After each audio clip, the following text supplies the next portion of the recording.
For our meeting number 5, linear coefficients in two variables, this is also under the methods for solving DE of order 1 or first order DE. So we are through with variable separable and homogeneous equation. So for linear coefficients in two variables, consider the two linear equations. We have a sub 1 sec x plus b sub 1 y plus c sub 1 is equal to 0 as equation 1. And a sub 2x plus b sub 2y plus c sub 2 is equal to 0 as equation 2. Note that the graphs of these equations are straight line because of the coefficients a, v, and then constant. Substituting equation 1 in m and equation 2 in n of the dE, we have m dx plus n dy is equal to 0. The standard form of dE gives a sub 1x plus b sub 1y plus c sub 1 dx plus a sub 2x plus b sub 2y plus c sub 2 dy is equal to 0. So this is in a form of linear coefficient in two variables. This is called the dE with linear coefficient in two variables. Let's call this as equation 3.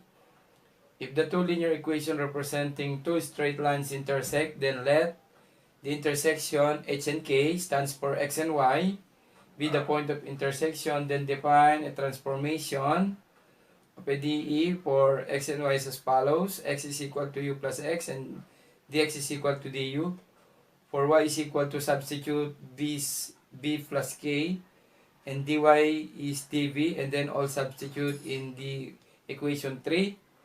We have a sub 1 multiplied by u plus h plus b sub 1 multiplied by b plus k plus c1 du plus a sub 2 multiplied by u plus h plus b sub 2 multiplied by b plus k plus c sub 2 dv is equal to 0.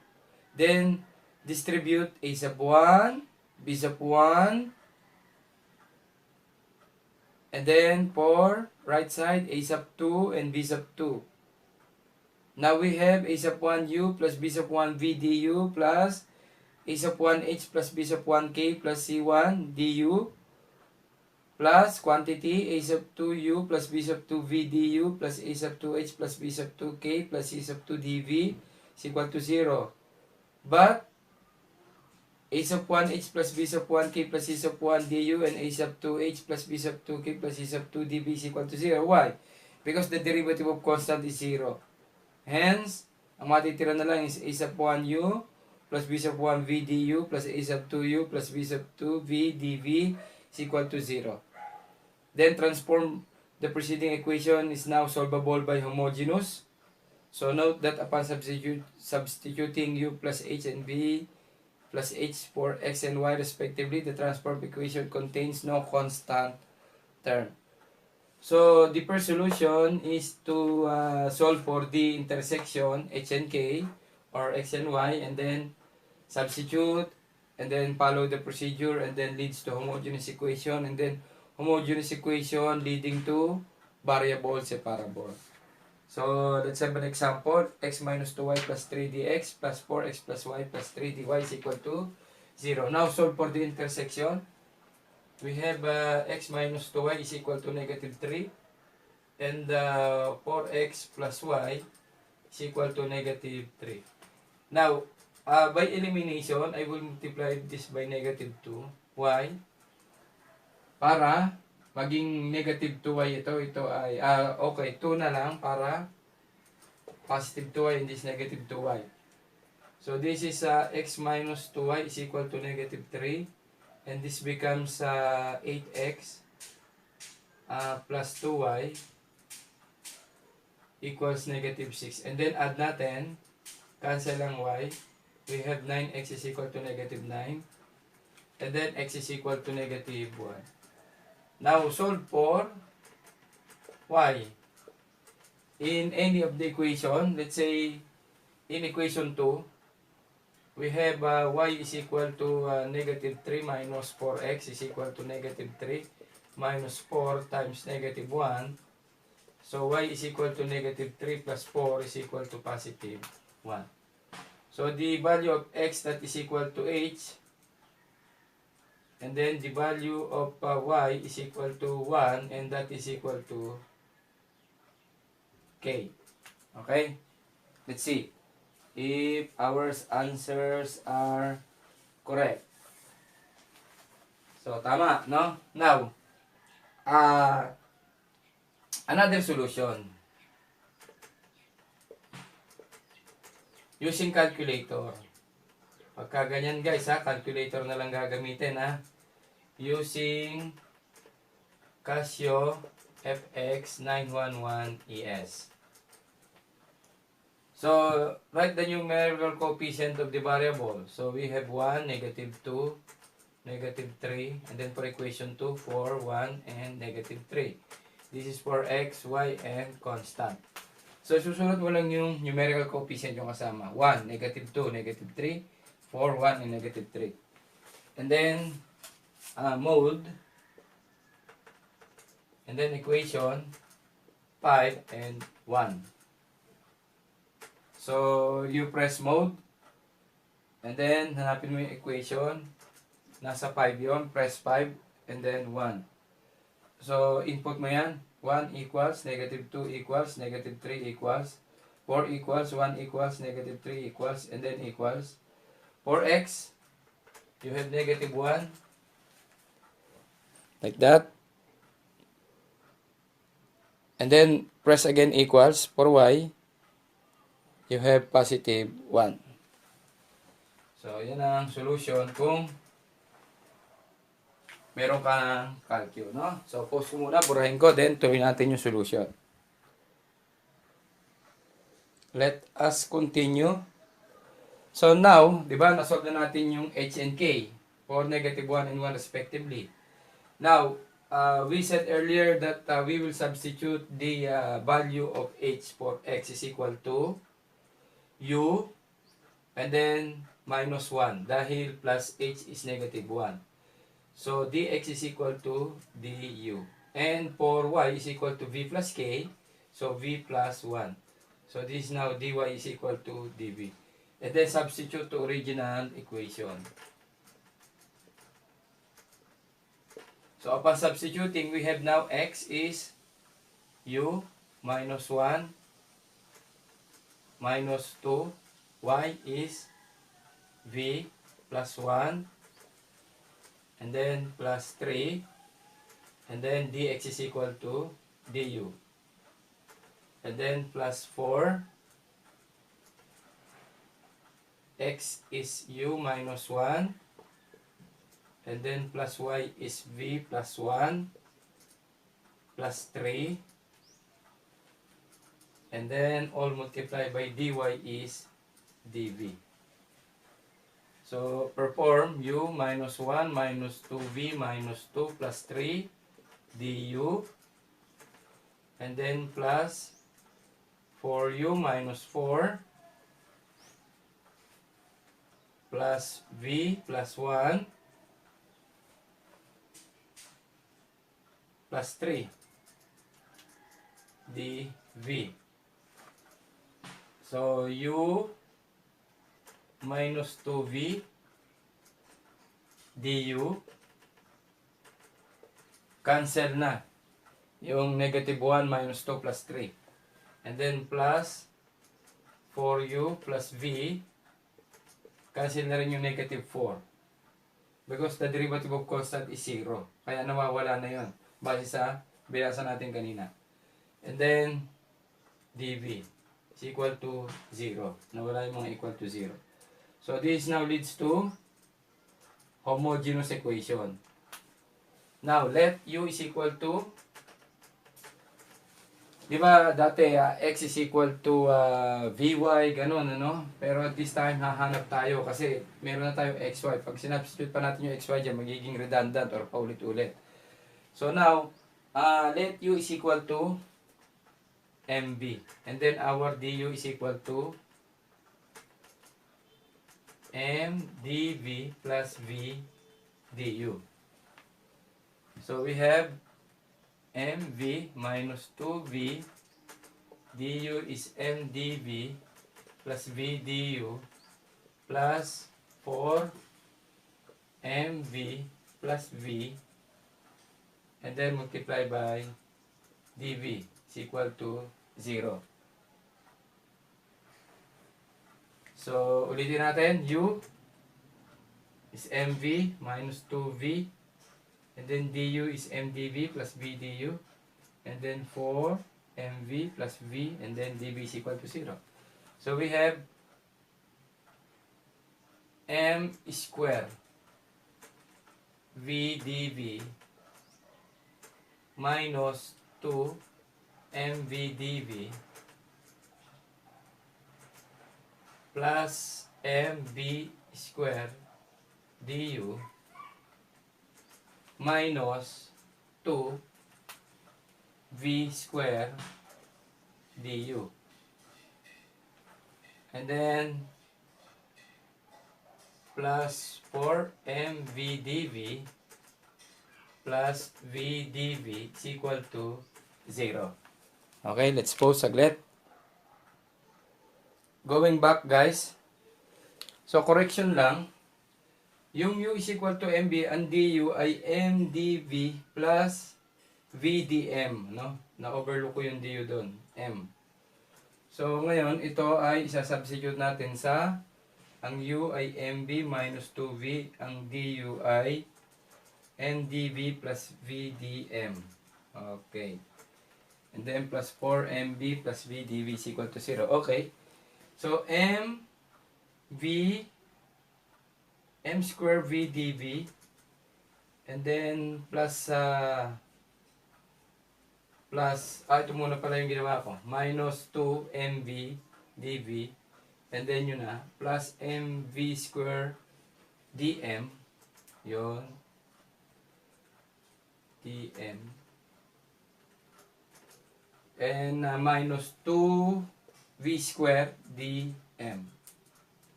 And then ito, sinulot ko na sa baba, 4mv dv plus vdv is equal to 0. Baka meron tayong pwede pagsamahin, ano? Yung mv dv. Yan. Okay.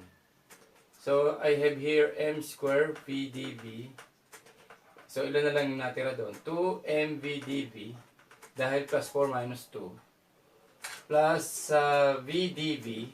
Ito, lahat ng dv, pagsamasamahin natin sa kaliwa. 1, 2, 3. Tapos, plus mv squared dm minus 2v squared dm is equal to 0. And then, factor out natin ng dv. Ang v at saka ang dv. Okay, v muna. Ano matitira? M square plus 2dv. Yung dv mamaya na, no? Plus 2v. M. And then plus 1. Okay? And then, I have here now dv. Pinactor out ko yung v dv. So, matitira na lang m square. Tapos dito, 2m. Okay, tapos dito ay 1. Plus, ano ipapactor out natin dito? V at saka dm. So, v at saka dm.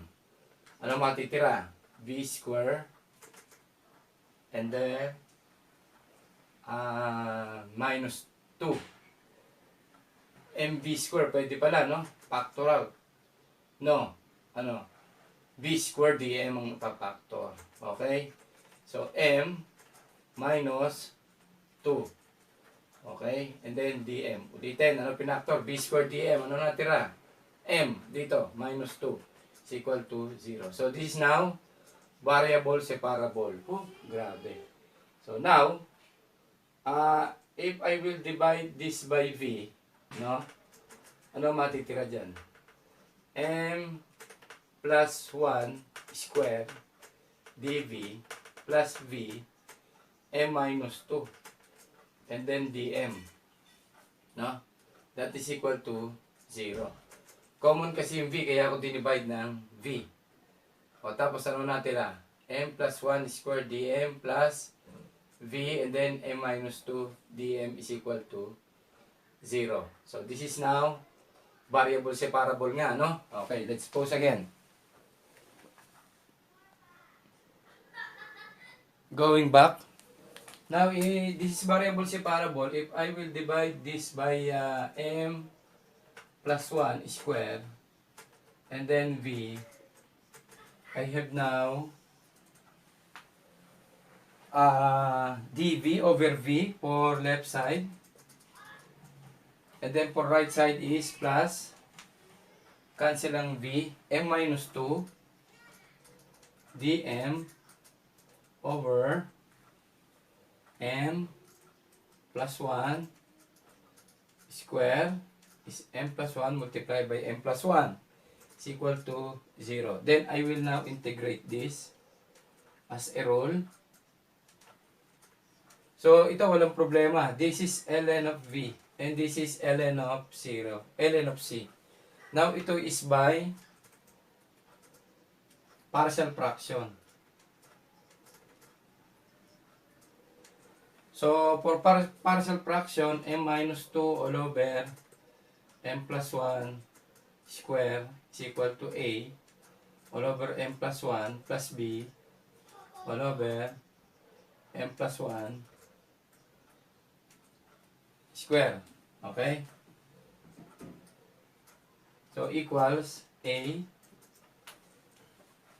kulang siya ng isang m plus 1 o m minus 2 yon is equal to a, kulang siya ng m plus 1 plus b, meron na siya doon yung m plus 1 square, sa kanya lahat yun, kaya b na lang siya.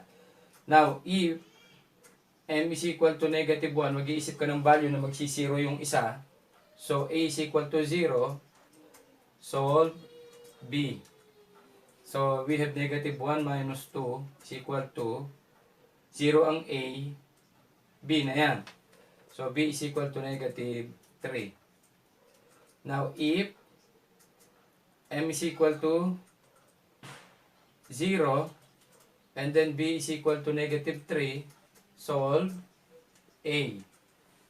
So, negative 2. Lagi dito nagsisimula, dyan. So, 0 na kasi yun. Is equal to a. 0 plus 1 is 1. Plus b is negative 3. So, a is equal to, ano magiging value? Pag dinranspose ko doon, magiging positive 3 minus 2 is 1.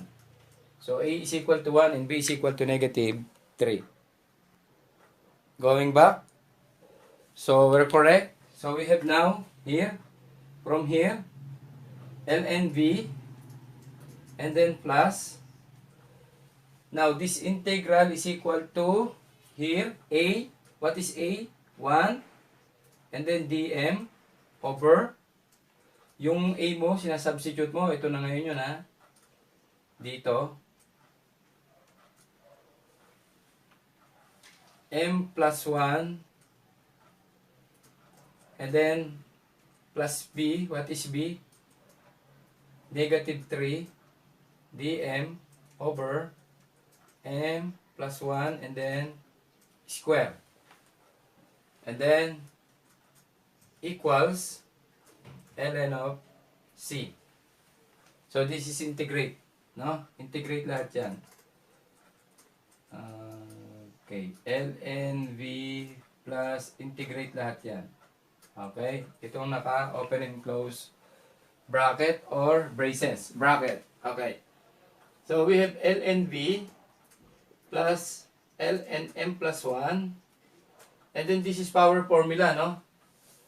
We have minus 3.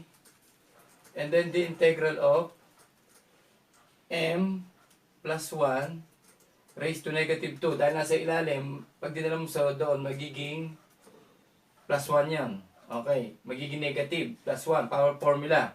What is negative 2 plus 1? Negative 1. And then that is equal to ln of c. So, ln v plus ln m plus 1 minus 3 plus 3. Why plus? Negative, negative, positive. And then m. Okay, pag nag-integrate ka, wala nang power formula. Wala nang integral sign. So that is m plus 1 raised to negative 1 is equal to ln of c. So ln v plus ln m plus 1 and then plus 3 all over m plus 1 sa ilalim para maging positive is equal to ln of c. Again, guys, pause muna tayo. Buburahin ko to lahat. Pwede nyo naman itong i-recall uli, i-rewind, ano. Isusulat ko lang yung mga importanteng terms dito, ha? Let's continue, guys. So, ang binura ko lang ay yung left side, ano. So, natatandaan nyo itong sa homogeneous to, di ba? Sinulat ko lang yung isa-substitute natin dito sa bandang dulo. So, pwede natin sabihin ito as continuation here. Ln multiply by V multiply by M plus 1. Okay? Dahil para sa ln yun, ano? Plus ln of C. Okay? Guys, yung C, pag tinranspose mo, although that is negative ln of C, but still constant pa rin. So, negative 3 over, itatandaan nyo dati yung ating ln C square, still constant pa rin. Negative 3 all over M plus 1. Yun lang ang tinranspose ko. And then, ang ating M is equal to U all over V. So, M is equal to U over V. So, ln U all over V, U all over V, plus 1, plus ln of C is equal to negative 3 all over U all over V, plus 1. So, medyo mag-ano tayo dito, guys, ano? U all over V, and then V, and then U plus V,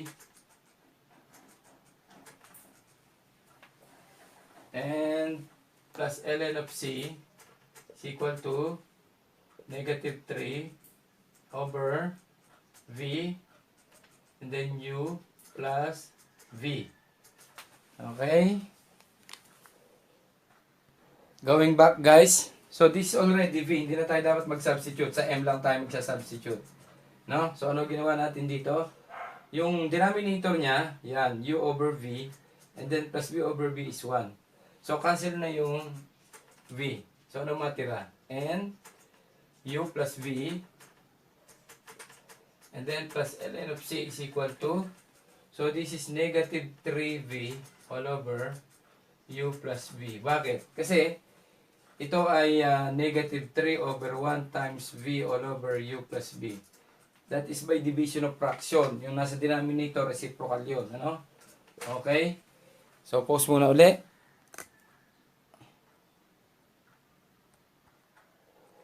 Going back. So, ln U plus V multiplied by C is equal to negative 3V all over U plus V. So, ngayon, substitute natin yung U is equal to, here, X plus 1. And V is equal to Y minus 1. So, here, haba, no? ln U is X plus 1. And then plus V is Y minus 1. And then multiply by C is equal to negative 3 Y minus 1 over U plus V. U is X plus 1 plus V is Y minus 1. So, sisimplify na lang to. So, ln X plus Y multiply by C. Bakit? Kasi cancel na yung plus and minus 1. Is equal to negative 3 Y minus 1 all over, so X plus Y. Cancel na yung 1 and negative 1. So, I have here now X plus Y ln X plus Y multiply by C is equal to negative 3 Y minus 1.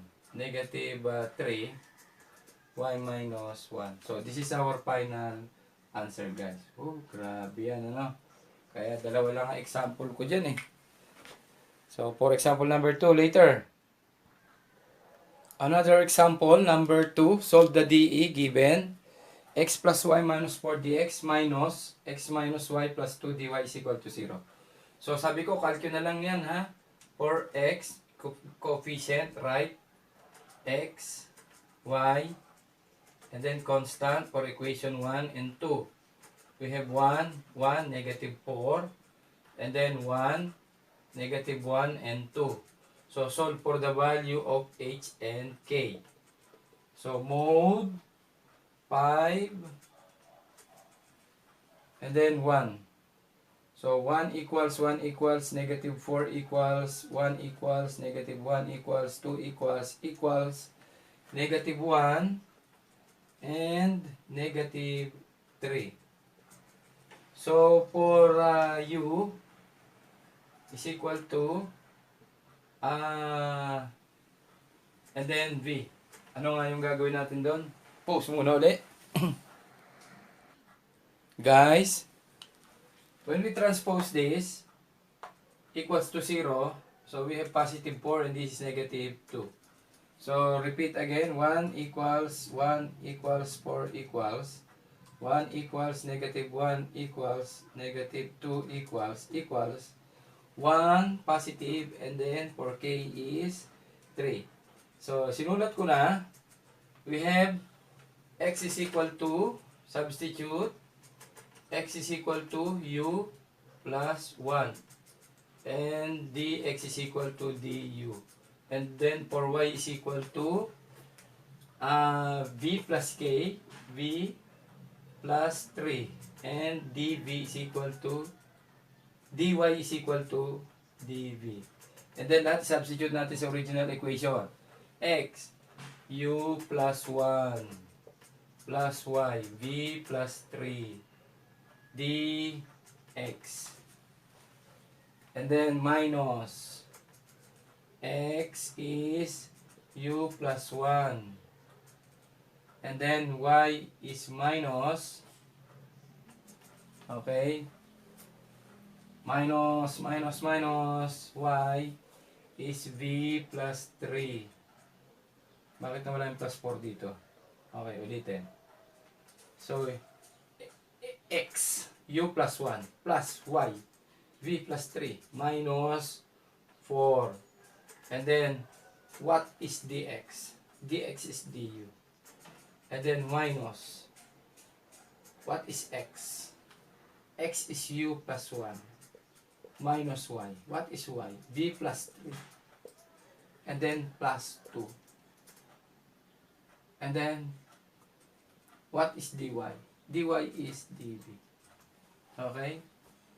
So u plus 1 plus v plus 3 minus 4 all multiplied by du minus u plus 1 minus v minus 3 plus 2 all multiplied by dv. So here, napapansin nyo, nawawala yung constant, di ba? Oh, 1 minus 3 is positive. Oh, bakit ganon? Pause natin. Tama naman guys no? So this is negative 3 and this is 1 plus 2, that is positive 3. So cancel. Kasi ayokong lumala pa yung problema eh. Halimbawa, sinosolve ko, nagkamali ako, kaya ako pinopause agad. Pag meron akong nakitang alinlangan or konting pagkakamali, pinopause ko na agad para ma-correct ko. Kasi pag mali ako at nahaba ang solusyon ko, lalong sayang yung video, no? So, I have here now u plus v du and then minus u minus v and then dv is equal to 0. Oh, nawala lahat ng equal to 0. Okay. So, again, this is now homo. No? So, the linear coefficients in two variables generally leads to homo and then almost all homo generally leads to variable separable. So, let u is equal to mb such that du is equal to m dv plus v du. No, m. Alam na, nagkamali na kanina eh. Du is equal to m dv plus v dm. So, m v plus v and then multiply by du is m dv plus v dm and then minus u is mb minus v and then multiply by dv is equal to 0. Okay, eto na. Yeah. M square V, D, V, O. O, di gusto mo, yung sa gitna muna ito. So, M, V, D, V. And then, plus M, V square, D, M. Para magkakatabi na yung D and DV. And then, plus V square, D, M. Minus M, V, dV plus V dV is equal to 0. Lahat ng V, pagsama-samahin. Ang haba. Ano ba pwede muna nating ano dito? Ito, cancel ito. Ayan. Ano pa? dV. dV. So, M square V dV. Okay? Ganyan ang cancel natin para naisulat na yon. Ito pa. Plus V dV. Okay. Plus MV square dm plus B square dm is equal to 0. And then factor out ko ang V. M square plus 1 and then dV. Pinactor out ang V dV. So, natira M square. And then dito is 1 na lang. Plus. Ano pwede natin factor out dito? B square. So, ano matitira? M plus 1. And then, dm is equal to 0. Pause muna ulit. Let's continue, guys.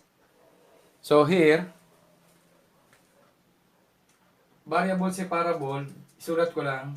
So, V multiplied by M square plus 1 dV plus V square M plus 1 dm is equal to 0. Now, I will divide this by, so this is now variable separable. M square plus 1 and then V square. So, for left term, matitira is dV over V. Cancel ito. Cancel yung isa. Plus, cancel V square. M plus 1 dm all over M square plus 1. And then is equal to 0. And then, integrate ko lahat yan. So, this is ln of V plus, okay guys, distribute natin ito. M, the integral, okay, integral of M dm all over M square plus 1.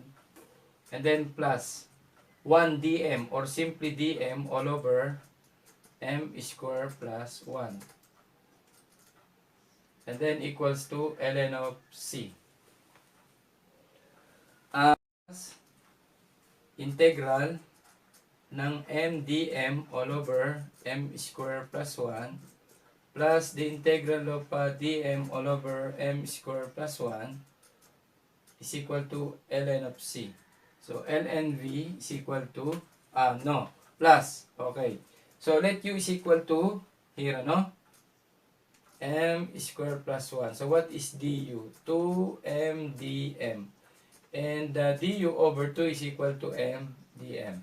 So, this is now equal to the integral of du over 2 all over u. Plus, okay, so this is arctan. Sagot na, arctan of u all over a. Ano yung u mo? M. Ano yung a mo? 1. Or r simply arctan of m. Is equal to ln of c. So, ln v plus 1 half ln u. Ano yung u mo? M square plus 1. And then, plus arctan of m is equal to ln of c. So, i-multiply ko lang lahat to by 2. So, I have here 2 ln v para mawala yung 1 half doon. ln m square plus 1 plus 2 arctan of m. Okay? Is equal to ln of c. Next. Pause again para buburahin ko yan and then iwanan ko lang yung importanteng gagamitin natin. Continue. So, I have here now ln V square plus ln m square plus 1 plus ln c is equal to negative 2 arctan of m. So, ito ang nilipat ko doon. Yung ln of c, kahit i-transpose mo, constant pa rin yun. So, ln v square m square plus 1 c is equal to negative 2 arctan of m. But m is equal to u all over v. So, ln u of b na yan, hindi na yan. V square. Doon medyo nalilito no? U square all over v square plus 1. Kasi yung m is equal to u all over v. Pag in-square mo yan, you have u square all over v square. Kaya ito yun. And then times c is equal to negative 2 arctan of u all over v. And then ln v square. So again, v square as LCD, then u square plus v square. And then times c is equal to negative 2 arctan of u all over v. So cancel. So I have now ln of u square plus v square times c is equal to negative 2 arctan of u all over v. Hindi kasya, no? So, huwag na natin i-post. Dire-diretso na natin. Burahin ko na lang to. Pwede nyo naman itong i-replay uli. Hanggang dito. So, ito ngayon ay magiging okay, but again, u is equal to saan yun? X minus 1. And v is equal to y minus 3. So, ln x minus 1 square plus v y minus 3 square then times c equals negative 2 arctan of u x minus 1 over v y minus 3. So, ito yung ating pinaka-final answer, guys. Ano? Kung ayaw na muna ng box, gawin mong clouds. Because every dark clouds, there is a sun shining. Oh? ln x minus 1, sinubstitute mo yung u, tsaka v, and then times c, minus 2 arctan, and then u all over v. That is our final answer. Ooh!